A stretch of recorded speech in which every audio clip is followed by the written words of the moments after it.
Hey, Hobby World, Zach and Porter back with episode 4, digging through our dime boxes at AJ Collectibles in Greenfield, Wisconsin. This will conclude a very fun day that Porter and I had a few days ago, and it's been a ton of fun sharing our pickups with you. Some of the stuff for trade fodder on TCDB, some for our trading partners, and these cards that we'll show today are really geared more towards the old man's PC and more towards the junk wax era. Up first, though, we're going to show our 342nd unique Carlton Fist. Now, this isn't cheating on this one because I didn't even have this sticker. Sometimes you get the stickers back here or you have a different back and it's a different variation on TCDB. We actually did not have that Pudge sticker, so that was awesome to find. Number 342 in the Pudge PC. Another sticker, it's an O-Pee-Chee actually, Will Clark, but on the back... Yeah, we picked it up for the Jack McDowell. So that was another unique for the Black Jack McDowell. And what's cool at AJ's, they have a lot of these oddball cards, and for some reason, people don't like them. They don't like those mini cards. We also find some really cool box bottoms. This was awesome. This is from 1994, and this must have been ahead of its time. This was an actual chrome card by Ultra Pro honoring Mike Piazza. We've picked up a few of these before. You can see Ultra Pro, the sleeves. They put these out. I think there was a limited print of, 20,000 of these they had? Yeah. And this one was the chrome variation, so way ahead of its time. 2021 Mosaic Pedro, all-time greats. I think Pedro is very underrated in the hobby. Phil Necro. So it picked up some older cards here, Hall of Famers. Two that I actually found for Dad, a 1977 and 1978 Topps Bert Blyleven. And this next one, I could not believe we found in the dime box. It's not in great condition, but it's not in terrible condition either. 1970 Topps and 69 NL strikeout leaders with Fergie, Bill Singer, and Bob Gibson. So that is our second playing day card of Bob Gibson. Raleigh Fingers. That's a beautiful shot. George Foster and Jim Rice AL home run leaders. And then this one, honestly, I picked up for John Keating, but it was kind of damaged once we got it home. So maybe we'll still send it to him if he wants it. But I was like, oh, that'd be a nice one to add in there. Seaver and Dick Allen. And that was cool. We did not have either of those. A it's a 2000 Topps Gold Label Canseco. Yeah, him with the rays there. McGuire. We picked up a few from this set. And we'll show, I don't know if you have the Griffey in there, but, we got Ricky for the PC, McGuire.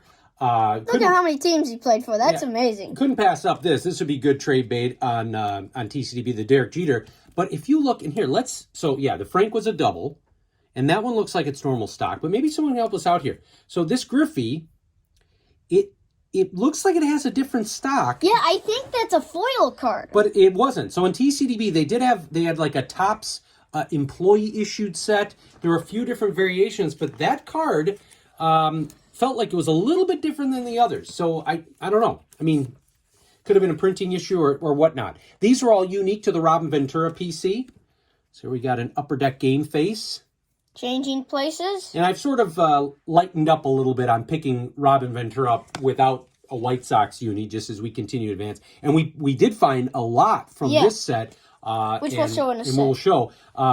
I think it was 4-leaf cards, or maybe it was I think it was Daniel Wilson talked about picking up Randy Johnson in the bargain boxes. I mean, if you get a Randy Johnson rookie, I'll take that all day for a dime. Champion Baseball, we picked up 4 of these. Kittle. Yeah, we needed that one. We did have this. Pudge. Ricky. That's a great shot there.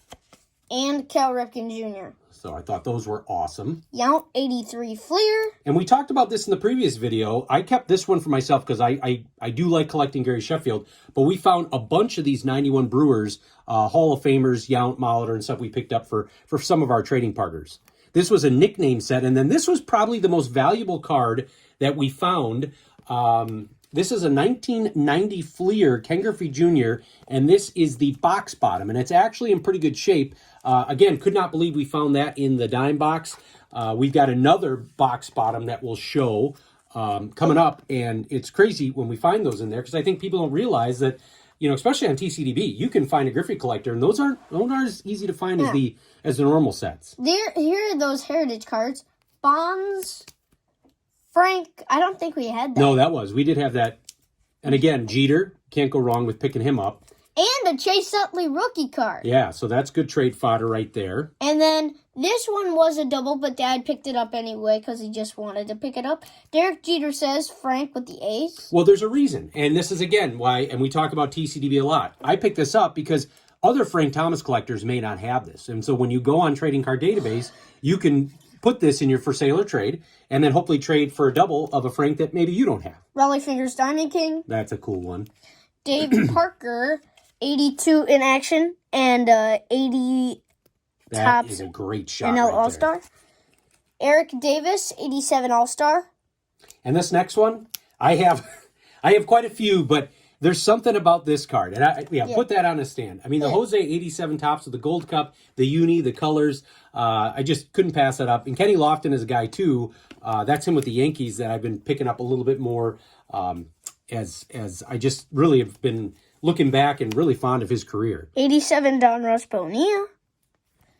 Road Warriors Frank. Another double for the Frank collection. And then we showed a couple starting lineups in the previous video, one for the PC and then one that would be good trade bait. Those were from, I think, 95. Let me check. Yeah, it actually says they were printed in Hong Kong. I didn't know that. We're ending on this one, huh? It's another box bottom from 90 tops, the Nolan. And then if I turn it around to the back, it shows he fans 10 in a game for his 197th time. He strikes out the side for his 300th illustrious career. Oh, I think it's illustrious. Yeah, illustrious. Yeah, so those box bottoms are pretty cool, and I still can't believe we got that Bob Gibson, Fergie Jenkins 1970 Topps card in the dime box. Great finds. We had a blast. We hope you had fun checking out some of the finds that we had. Again, there's nothing wrong with digging through dime boxes. It's therapeutic, and it is a ton of fun. We appreciate you watching and subscribing. Bye-bye.